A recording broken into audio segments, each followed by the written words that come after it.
लगातार नतीजे हम दिखा रहे हैं और इसी बीच बड़ी खबर भी आ रही है फैजाबाद से, जहां पर एसपी प्रत्याशी अवधेश प्रसाद की जीत हुई है। तो फैजाबाद से ये बड़ी जानकारी, जहां पर बीजेपी के लल्लू सिंह की हार हुई है और साथ ही एसपी प्रत्याशी अवधेश प्रसाद की जीत हो गई है। देखिए, अब अगर इस तरह की जो सीट्स हैं जिनको लेकर खासकर की ये भी जताई जा रही थी कि एंटी इनकम्बेंसी है और उसका असर हो सकता है, और वाकई में उसका असर देखने को मिला है। लेकिन इसके साथ ही वो बड़ी सीटें, वीआईपी सीटें, जिस पर बीजेपी को पूरी उम्मीद थी कि जीत हासिल होगी, वहां तक बीजेपी हार गई है। लेकिन उसी जगह पर अगर हम देखें फैजाबाद को, तो जाहिर है कि फैजाबाद में कहीं न कहीं इस बात का अंदाजा था कि नुकसान बीजेपी को उठाना पड़ सकता है, और ऐसे में बीजेपी के लल्लू सिंह की हार हो गई है। सबसे बड़ी बात यह है कि ये वही बीजेपी है जिसने 2019 में 64 सीटें जीती थी। बीजेपी ने अकेले, एनडीए की बात नहीं कर रहे, बल्कि बीजेपी ने 64 सीटें जीती थी। लेकिन अब 2024 की अगर हम देखें तो यहां पर एनडीए को अगर हम देखें तो अभी तक 38 सीटों पर ही पहुंच पाई है। 39 पर चल रहा है, आंकड़ा आगे पीछे हो सकता है,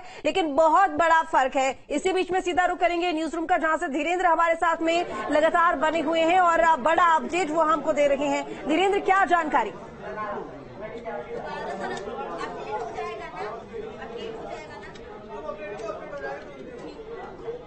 और रामपुर लोकसभा सीट से जुड़ी इस वक्त की बड़ी खबर आपको बता दें, रामपुर लोकसभा सीट पर समाजवादी पार्टी की बड़ी जीत हुई है। इस वक्त की बड़ी खबर आपको बता रहे, रामपुर लोकसभा सीट से जुड़ी हुई मोहिबुल्ला नदवी की जीत हुई है। रामपुर सीट से इस वक्त की बड़ी खबर आ रही है। समाजवादी पार्टी के लिए खुशखबरी है। रामपुर सीट से समाजवादी पार्टी की प्रत्याशी मोहिबुल्ला नदवी की यहां पर जीत हुई है और बीजेपी प्रत्याशी की हार हुई है।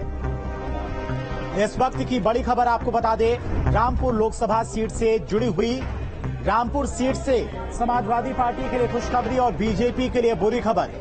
समाजवादी पार्टी के प्रत्याशी मोहिबुल्ला नदवी की यहां पर बड़ी जीत हुई है। तो इस वक्त की बड़ी खबर, रामपुर लोकसभा सीट से जुड़ी हुई समाजवादी पार्टी के खाते में जाती हुई रामपुर लोकसभा सीट। तो लगातार जो आंकड़े सामने आ रहे हैं आप तक पहुंचा रहे हैं। रामपुर सीट से एसपी की जीत हुई है।